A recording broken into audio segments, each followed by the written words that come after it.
വടക്കൻ African Mediterranean മേഖലയിലെ മരുന്നു കമ്പനികളുടെ കേന്ദ്രമായാണ് അന്താരാഷ്ട്ര മരുന്നു കമ്പനികൾ UAE തെരഞ്ഞെടുത്തത്.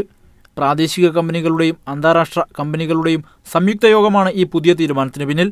ഇതിന്റെ ഭാഗമായി 500ഓളം തൊഴിലാളികളുള്ള മികച്ച ഓഫീസ് സംവിധാനങ്ങൾ UAE ഉണ്ടാക്കുമെന്ന് public health and licensing assistant under secretary doctor Amir Hussain Al Amiri പറഞ്ഞു. UAE എയർപോർട്ടുകളിലും ഫ്രീ സോണുകളിലും മരുന്നു കമ്പനികളുടെ സേവന ഓഫീസുകൾ സ്ഥാപിക്കുമെന്നും അൽ ആമിരി പറഞ്ഞു.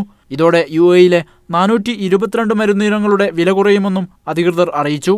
ഇതു സംബന്ധിച്ച് മന്ത്രാലയ പ്രതിനിധികളും വിവിധ മരുന്നുൽപാദന വിതരണ കമ്പനികളും തമ്മിൽ ധാരണയായി.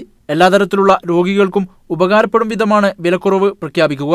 പ്രത്യേകിച്ചും ദീർഘകാല ചികിത്സ ആവശ്യമുള്ള ക്യാൻസർ, ഹൃദ്രോഗം, ഞരമ്പ് രോഗങ്ങൾ തുടങ്ങിയവ ബാധിച്ചവർക്ക് 5ാം ഘട്ടത്തിലെ വിലയിളവ് ഗുണകരമാവും. നേരത്തെ 4 ഘട്ടങ്ങളിലായി രാജ്യത്ത് മരുന്നുവില കുറച്ചിരുന്നു.